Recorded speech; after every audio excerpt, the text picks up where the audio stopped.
warahmatullahi wabarakatuh. Perkenalkan, nama saya Akmal Hasan Afif dengan NIM 6670220055 dari Universitas Sultan Ageng Tirtayasa. Di sini saya akan membahas sebuah perbandingan antara kedua negara yaitu Rusia dan Jerman yang mengambil poin-poin yaitu gimana sih bentuk sistem pemerintahan yaitu Rusia dan Jerman ini, dan bagaimana sih sistem kepartaiannya, dan apa saja sosial budaya yang ada di kedua negara tersebut. Dari sini saya akan membandingkan kedua negara tersebut dari 3 poin tersebut. Oke, mari kita bahas 3 poin tersebut.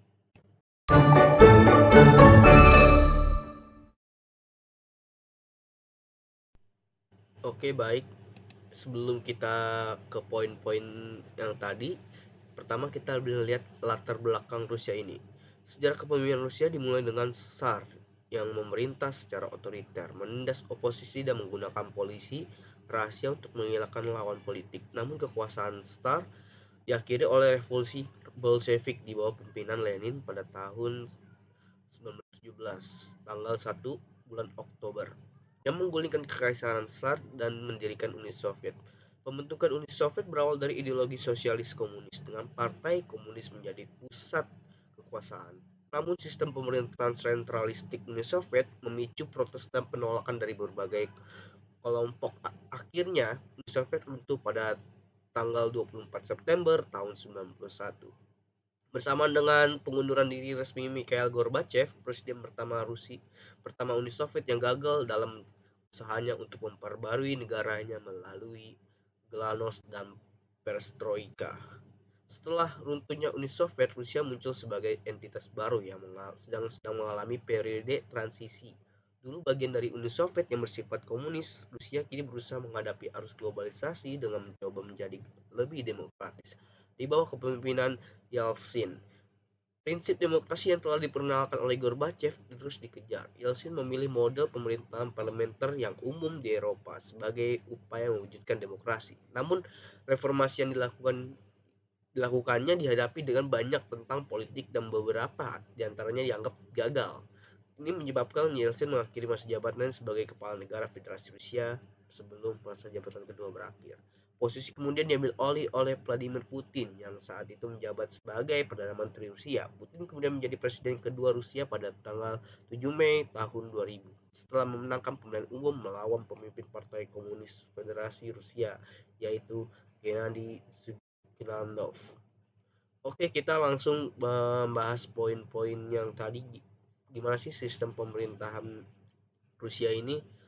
Sistem pemerintahan Rusia itu secara resmi dikenal sebagai Federasi Rusia atau Rusiaska Federatskaya, adalah negara terbesar di dunia yang terbentang dari Eropa Timur hingga Asia Utara dengan luas permukaan 17.075.200 km, hampir sama dengan planet Pluto. Pada masa pemerintahan Soviet di bawah kepemimpinan Vladimir Lenin sebelum kemerdekaan Rusia dan Eropa Timur, sistem pemerintahan yang diterapkan adalah sosialis, di mana kepemilikan pribadi dihapuskan dan pemerintah pusat mengontrol seluruh kegiatan ekonomi masyarakat. Tetapi setelah runtuhnya Uni Soviet pada tahun 1991, Rusia mengalami perubahan arah politik menuju demokrasi.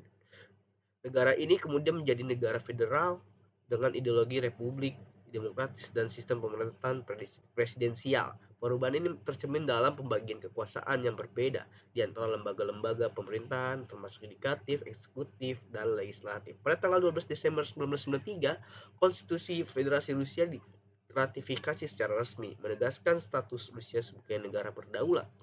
Sebagai hasil dari perubahan ini, Rusia menyatakan dirinya sebagai negara federasi dengan pemerintahan presidensial.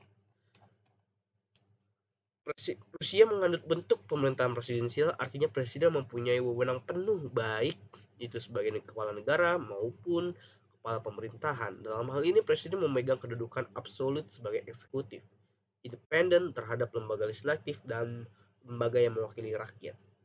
Presiden dan Perdana Menteri memegang kekuasaan tertinggi dalam sistem pemerintahan Rusia. Menurut teori ilmu negara, sistem pemerintahan Rusia seharusnya dinamakan sistem pemerintahan parlementer karena presiden dan perdana menteri mempunyai wewenang eksekutif.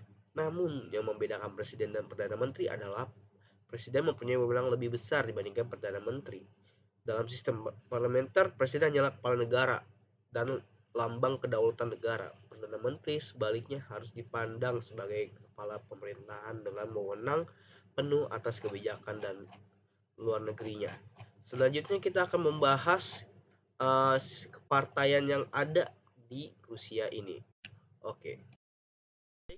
Untuk partai di Rusia, bukan partai dan pemilu di Rusia.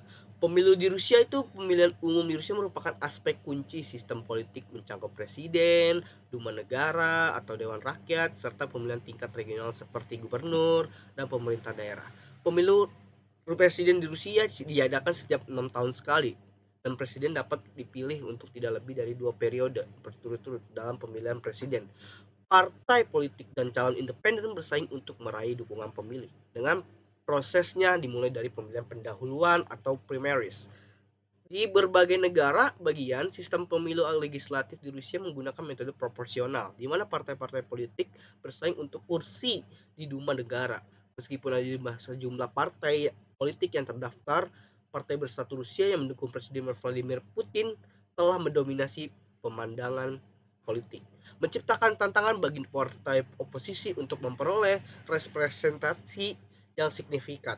Selain itu, pemilu di Rusia mencakup pemilihan gubernur, bupati, dan wali kota di tingkat regional, walaupun pada tahun 2020, perubahan legislatif memberikan presiden kekuatan untuk menunjukkan gubernur tanpa persetujuan langsung dari pemilih. Proses pemilu di Rusia seringkali menciptakan ketegangan politik dan kontroversi. Sejumlah pengamat internasional dan organisasi hak asasi manusia telah mencatat beberapa kekhawatiran, termasuk isu-isu seperti pembatasan kebebasan media, kontrol pemerintah terhadap proses pemilu, serta adanya laporan pelanggaran dan manipulasi suara. Meskipun Rusia memiliki lembaga pemantau pemilu, sejumlah pengkritik berpendapat bahwa pengawasan ini tidak selalu mencukupi untuk memastikan proses pemilu yang adil dan transparan. Yang selanjutnya itu adalah kepartaian. Sejak tahun 1990 pasca hancurnya Uni Soviet, pemilihan presiden dan parlemen sudah dilaksanakan 7 kali, kala itu pada tahun 1995 dan 1999. Partai Komunis sebagai partai peraih suara terbanyak pada tahun 1995 meraih 35% suara dan tahun 1999 sebanyak 24 suara. Selanjutnya, Partai Demokrat Liberal Rusia yang hanya mendapatkan sekitar 5% hingga 15%, Partai Rusia Bersatu sebanyak 15% suara. Ketiga partai besar tersebut menguasai parlemen di Rusia. Majelis Federal Rusia, sebutan untuk Federal Rusia yang terdiri dari atas dua, yakni Dewan Federasi atau Majelis Tinggi dan Duma atau Majelis Rendah. Setiap wilayah Federasi Rusia terdiri atas dua perwakilan dari Dewan Federasi, baik dari legislatif maupun eksekutif.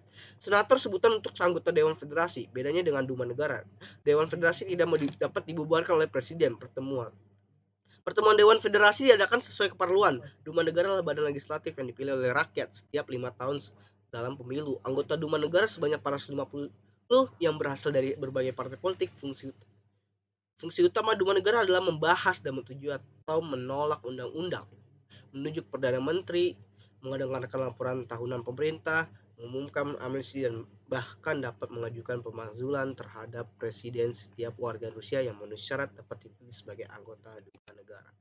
Baik, itu adalah part dari sistem kepartaian dan pemilu dari Rusia. Selanjutnya kita akan membahas sosial dan kebudayaan di Rusia. Baik, untuk budaya di Rusia. Rusia itu memiliki sejarah dan warisan. Rusia memiliki sejarah yang panjang dan kompleks, mulai dari era Kekaisaran Besar, Revolusi Bolshevik, hingga era Uni Soviet, dan transformasi ke Federasi Rusia modern. Setiap periode ini meninggalkan jejak yang mendalam pada budaya dan masyarakat Rusia. Selanjutnya adalah sastra dan seni. Rusia terkenal dengan kontribusinya dalam bidang sastra, dengan penulis-penulis seperti Leo Tolstoy, Fyodor Dostoevsky, dan Anton Chekhov yang karya-karya diakui secara global. Seni visual dan arsitektur juga memainkan peran penting dengan seniman seperti Vasily Kandinsky dan arsitektur khas seperti Katedral Saint Basil di Moskwa. Selanjutnya adalah musik dan tarian. Musik klasik di Rusia sangat terkenal dengan komponis seperti Tchaikovsky, Rachmaninoff, dan Shostakovich. Balet Rusia juga khususnya diwakili oleh teater Bolshoi, dianggap sebagai salah satu yang terbaik di dunia. Selanjutnya adalah tradisi dan festival. Rusia memiliki banyak tradisi festival yang terkait dengan agama ortodoks di Rusia, seperti Paskah dan Natal yang dirayakan dengan berbagai ritual dan makanan khusus. Budaya lainnya termasuk Melenitsa atau festival pancake yang menandai akhir musim dingin, dan Hari Kemenangan 9 Mei yang memperingati kemenangan atas Nazi Jerman dalam Perang Dunia Kedua. Sosial Rusia itu mencakup seperti demokrasi dan kedudukan. Rusia adalah negara terbesar di dunia yang populasinya beragam meskipun mayoritas adalah etnis Rusia. Ada juga banyak kelompok etnis minoritas seperti Tatar, Baskir, Chechen, dan banyak lagi. Selanjutnya adalah agama. Kristen Ortodoks Rusia adalah agama dominan, tetapi ada juga populasi Muslim yang signifikan, serta komunitas Yahudi dan Buddha. Pendidikan dan ilmu pengetahuan di Rusia memiliki tradisi kuat dalam bidang pendidikan ilmu dan pengetahuan. Dengan sistem pendidikan yang menghasilkan banyak ilmuwan dan insinyur terkemuka, universitas-universitas seperti Universitas Negeri Moskwa dan Institut Fisika dan Teknologi Moskwa terkenal di seluruh dunia. Selanjutnya kehidupan keluarga dan masyarakat. Kehidupan keluarga yang sangat penting dalam Rusia dengan ikatan keluarga yang sangat kuat dan seringkali tinggal bersama beberapa generasi di satu rumah. Penghormatan kepada orang tua dan peran ibu dalam keluarga sangat ditekankan. Itulah untuk sistem pemerintahan, sosial, sistem pemilu dan kepartaian dan sosial kebudayaan dari negara Rusia. Selanjutnya kita akan membahas sistem pemerintahan dari Jerman.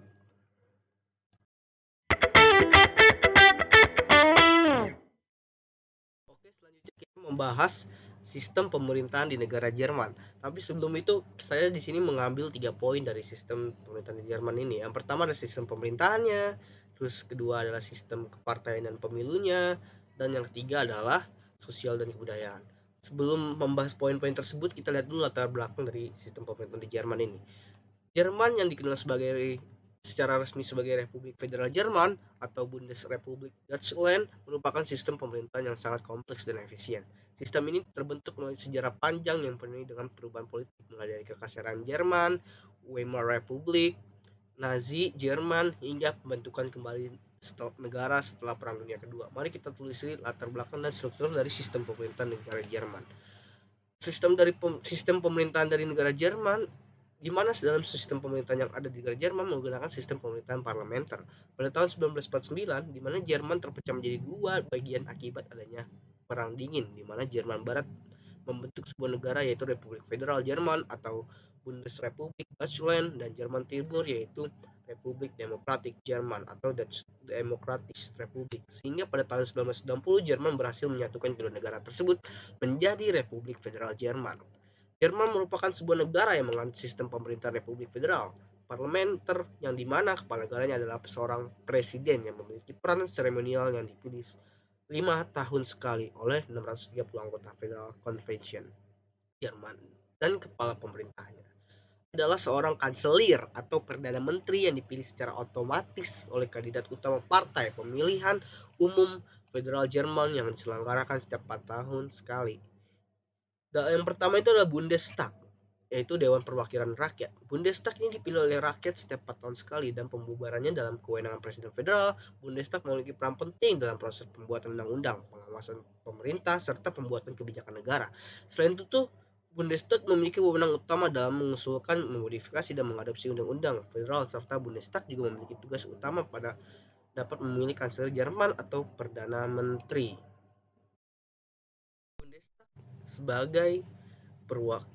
Bundestag sebagai perwakilan dari sebuah partai politik yang memiliki jumlah kursi tergantung pada hasil pemilihan umum, serta setiap partai yang memperoleh lebih dari 5% suara mendapatkan 3 kursi dalam Bundestag. Selanjutnya adalah Bundesrat, yaitu Dewan Utusan Negara Bagian. Bundesrat ini tidak dipilih oleh rakyat seperti Bundestag, tetapi Bundesrat ini memiliki perwakilan dari pemerintah negara bagian atau Länder. Karena Jerman memiliki wilayah akibat Perang Dunia, maka Bundesrat ini merupakan lembaga yang penting dalam sistem pemerintahan Jerman agar dapat memastikan partisipasi dan representasi pemerintah negara bagian dalam. Kepala Bundesrat ini dipilih secara bergilir dari setiap wilayah dan masa jabatannya 1 tahun, dan peran Bundesrat ini bisa mewakili Presiden Federal ketika Presiden Federal berhalangan untuk hadir. Selain itu juga Bundesrat memiliki peran penting dalam pembuatan undang-undang federal, di mana ketika pengesahan undang-undang tersebut harus melalui persetujuan dari Bundesrat. Sebelum undang-undang itu disahkan, selain memiliki peran dalam proses pembuatan undang-undang, Bundesrat ini juga memiliki peran sebagai pengawas kebijakan federal, serta dapat mempengaruhi sistem dari keputusan federal yang mempengaruhi negara bagian, dan Bundesrat sebagai forum koordinasi antara pemerintah pusat dan pemerintah negara bagian agar dapat melakukan negosiasi dalam pengambilan kebijakan nasional maupun regional. Selanjutnya adalah Bundesversammlung atau Badan Permusyawaratan. Memiliki peran untuk memilih Presiden Federal Jerman, dan Bundesversammlung ini dibentuk pada saat waktu tertentu. Contohnya seperti saat pemilihan presiden, dan anggota dari Bundesversammlung ini adalah sebagian dari anggota Bundestag dan delegasi dari Landtag, di mana delegasi ini adalah perwakilan dari masing-masing wilayah yang ada di Jerman. Bundesversammlung ini juga merupakan lembaga yang bersifat sementara dan fungsinya terbatas. Selain adanya lembaga legislatif dalam sistem pemerintahan negara, Jerman juga memiliki lembaga eksekutif, yaitu adanya Bundeskanzler atau pemerintah federal, yang Bundespresiden sebagai presiden federal, di mana penjelasannya sebagai berikut, yaitu Bundeskanzler merupakan kepala pemerintah Jerman yang bertanggung jawab atas pengaturan dan pelaksanaan kebijakan pemerintah federal. Selanjutnya, Bundespresiden adalah kepala negara Jerman yang dipilih oleh Bundesversammlung dan memiliki wewenang dalam mewakili negara Jerman secara hukum dan melakukan hubungan erat antara bangsa. Selain itu juga dapat mengangkat dan memberhentikan hakim federal, pegawai federal, dan perwira. Itulah dari sistem pemerintahan negara Jerman. Selanjutnya kita akan membahas gimana sih sistem kepartaian dan pemilu yang ada di negara Jerman ini. Oke, selanjutnya dari sistem kepartaian dan pemilu di Jerman. Negara Jerman termasuk dalam salah satu negara yang menggunakan sistem demokrasi parlementer sebagai sistem pemerintahannya dengan bentuk negara federasi. Bagian konstitusi yang familiar yang di masyarakat Jerman yakni parlementer federal, Bundestag. Para anggotanya yang berada di dalam Bundestag akan berdasar pada hasil pemilihan umum yang biasanya berlangsung sebanyak 4 tahun sekali. Pemilihan umum ini akan berjalan dengan bebas, rahasia, dan langsung yang dilakukan oleh warga negara yang sudah berusia 18 tahun. Apabila sudah memiliki hak suara atau hak pilihnya, parlementer mempunyai tugas terpenting, yakni membuat undang-undang dan mengawasi kinerja pemerintah. Bundestag menentukan kanselir federal yang nantinya akan menjadi pemimpin dalam pemerintahan federal pada masa legislasinya. Ada kanselir ini akan memiliki wewenang atas menetapkan secara menyeluruh kebijakan politik yang sifatnya cenderung mengikat. Kanselir juga yang akan memilih para menteri federal, juga memilih wakil kanselir yang terpilih dari menteri, akan tetapi pada realitasnya yang nantinya akan menentukan pilihan yakni partai-partai yang terwakili dalam kabinet. Berlandaskan ketetapan tentang penetapan kursi yang dimiliki oleh kedudukan menteri dalam kegiatan negosiasi dibentuknya federasi, pemerintah federasi, mereka menetapkan anggotanya agar menjadi menteri di wilayah bagiannya. Apabila federasi pecah, maka kanselir bisa turun sebelum masa legislasinya selesai. Ini terjadi karena parlemen mempunyai wewenang untuk mengubah dan menentukan pengganti dari kanselir dengan adanya mosi tidak percaya konstruktif. Mekanisme pemilu di negara Jerman dikelompokkan sebagai mekanisme seimbang yang berimplikasi atau seperti yang diketahui di negara Selandia Baru yang dikenal dengan sistem mixed member proporsional atau MMP. Mengenai sistem ini, kursi-kursi yang terdapat pada proporsional presentatif atau PR akan diberikan sebagai sebuah kompensasi untuk setiap disproporsionalitas. MMP tersebut ikat sebagai suatu mekanisme atau sistem campuran yang mana pilihannya ditunjukkan oleh para pemilih akan dipakai guna menentukan delegasi dengan melewati dua mekanisme yaitu yang berbeda, yakni mekanisme daftar PR dan juga mekanisme mayoritas. Akan tetapi selain itu, cadangan atau pengganti atas mekanisme berikut ialah para pemilih dapat menjadikan sekedar satu pilihan dan banyaknya hasil di pencapaian peserta dari pemilihan individual. Sistem pemilu di Jerman menggunakan sistem campuran yang atas dua sistem tersebut. Dengan adanya pemilu campuran tadi membuat hambatan tersendiri bagi suatu partai untuk bisa secara mandiri membuat pemerintahan. Biasanya terjadi kerjasama antar partai atau disebut sebagai koalisi agar tidak adanya permasalahan dalam membandingkan kekuatan yang dimiliki oleh para partai, khususnya partai kecil. Dibuatlah kebijakan mengenai ketentuan batas di mana minimal 5% suara untuk bisa mendapatkan kursi di Bundestag. Apabila pendapatan atas suara sebuah partai bisa menyentuh angka 5%, maka partai tersebut bisa masuk dalam parlemen. Politik yang disukai kemudian sistem pemilihan yang dipakai oleh negara Jerman yakni metode pemilihan gabungan atau mixed member proporsional. Sistem campur ini dijalankan guna menetapkan delegasi memakai dua metode beda. Pertama adalah mekanisme daftar PR, sisanya cenderung dibagi sebagai kompensasi inti disproporsionalitas untuk hasil yang dikeluarkan sistem mayoritas. Sistem MMP ini tercantum dalam Undang-Undang Pemilu di Federal Jerman. Selanjutnya kita akan membahas budaya dan sosial. Jerman atau Republik Federal Jerman secara resmi merupakan negara di Eropa Tengah dengan jumlah penduduk terbesar di kedua di wilayah tersebut. Sebelumnya terbagi menjadi Jerman Timur dan Jerman Barat hingga tahun 1990. Ketika kedua bagian bersatu kembali menjadi Republik Federal Jerman yang lebih besar, masyarakat Jerman menunjukkan ketabahan dalam menghadapi perubahan besar, menyesuaikan diri dengan perubahan sosial dan sesuai kebutuhan. Yang pertama adalah bahasa. Bahasa resmi Jerman adalah Dutch, artinya Jerman. Mayoritas individu Jerman diajarkan standar Dutch di sekolah yang juga dikenal sebagai Hard Dutch, bahasa Jerman tingkat tinggi. Namun di seluruh negara terdapat beragam aksen dan dialek daerah. Sebagai contoh di banyak wilayah Jerman bagian utara penduduk menggunakan variasi bahasa Jermanik Barat yaitu disebut Plattdeutsch atau bahasa Jerman rendah. Pengucapan dan ciri-ciri dialek ini sering mirip dengan bahasa yang digunakan di Belanda. Perbatasan selatan, dialek Germanik Bayrich atau Bavaria memiliki kesamaan dengan dialek Austria. Meskipun terdapat perbedaan frasa dan makna, umumnya orang Jerman dari semua wilayah dapat saling memahami satu sama lain. Selanjutnya adalah keberagaman daerah dan patriotisme lokal. Orang asing seringkali mengasosiasikan Jerman dengan cita-cita seperti Bir, Lederhosen, Oktoberfest, dan Bratwurst, yang sebenarnya merupakan lambang budaya Bavaria di bagian selatan Jerman. Namun karakteristik budaya Jerman bervariasi di seluruh negara, tercermin dalam perbedaan warisan tradisional, makanan, arsitektur, dan perayaan. Selanjutnya adalah perbedaan sosial antara Timur dan Barat. Sejak Perang Dunia Kedua hingga tahun 1990, Jerman terbagi menjadi dua negara terpisah dengan sistem pemerintahan yang berbeda. Jerman Barat, Republik Federal Jerman yang menganut sistem kapitalis, dan Jerman Timur, Republik Demokratik Jerman yang diperintahkan oleh Uni Soviet dengan ideologi sosialisnya. Setelah bersatu kembali pada tahun 1990, perbedaan antara kedua wilayah tersebut masih terlihat dalam segi ekonomi, demografi, dan sikap politik. Selanjutnya adalah hierarki sosial. Orang Jerman membedakan status sosial berdasarkan keahlian, pendidikan, dan pengalaman. Dengan peringkat yang lebih tinggi diberikan kepada individu dengan kualitas-kualitas tersebut. Meskipun ada pengurangan hambatan kelas sejak Perang Dunia Kedua, mayoritas warga menikmati manfaat dari kelas menengah yang kuat pendidikan yang baik. Meskipun demikian, beberapa individu di masyarakat menghadapi keterbatasan hak istimewa, termasuk pengangguran, pengungsi, dan imigran yang cenderung mendapatkan pekerjaan dengan gaji lebih rendah. Selanjutnya adalah batasan privasi dan sosial relasional. Privasi sangat dihargai di Jerman dengan kecenderungan untuk tidak membagi banyak informasi atau membahas pandangan politik dan sosial saat bertemu orang asing. Beberapa orang bahkan mungkin tidak mengundang kenalan mereka ke rumah secara rutin kecuali jika dekat secara personal, meskipun mungkin terkesan jauh bagi orang asing. Itu dapat dipahami mengingat pengalaman masa lalu yang dimana privasi dilanggar seperti masa perang dingin dengan kehadiran Stasi. Itulah sistem pemerintahan, terus sistem kepartaian pemilu dan sosial budaya dari negara Jerman. Segitu saja dari saya. Wassalamualaikum warahmatullahi wabarakatuh.